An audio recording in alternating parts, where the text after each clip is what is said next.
जी MP हम जी MLA हम तांकर दायित्व है विधानसभा आलोचना करेंगे, बिल पास करेंगे, बजेट पास करेंगे एवं तल स्तर पैसा खर्च होची नहीं तो तदारख करेंगे। ए समस्त दायित्व निर्वाह करने कथा एमपी एमएलए मानकर मिनिस्टर मानकर, किंतु भारत वर्ष रे से भली वर्तमान हो नहीं, जोड़ा कि पार्लियामेंट्री डेमोक्रेसी प्रति गोटे बड़ धक्का। बर्तमान भलरे चलछि।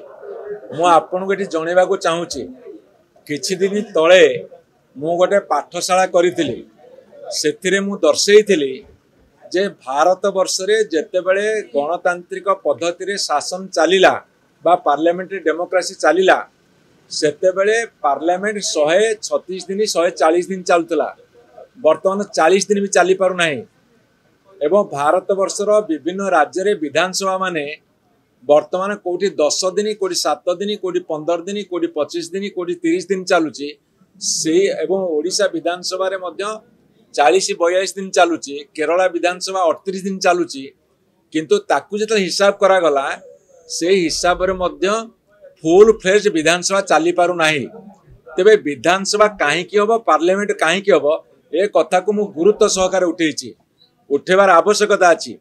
जे एमपी हम जे एमएलए हम तांकर दायित्व है विधानसभा आलोचना करेंगे, बिल पास करेंगे, बजेट पास करेंगे एवं तल स्तर पैसा खर्च होची नहीं तो तदारख करेंगे।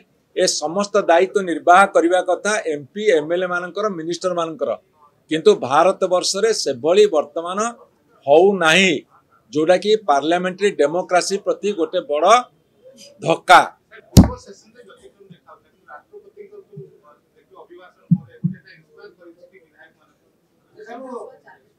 शुणु विधानसभा चलिले भल, किंतु विधानसभा रे कौन होउची आमे सेकेंड आवर बर्तमान कहूचु किछि माने हमर बिजनेस नहीं। मु तांकर सरकारी दलर किछि मंत्री को पचारुतली, से कहले आमे बिल मध्य तैयारी करि पारनु उपस्थापित करियो केमि चलिबो। सरकार तत्परता प्रकाश करूना।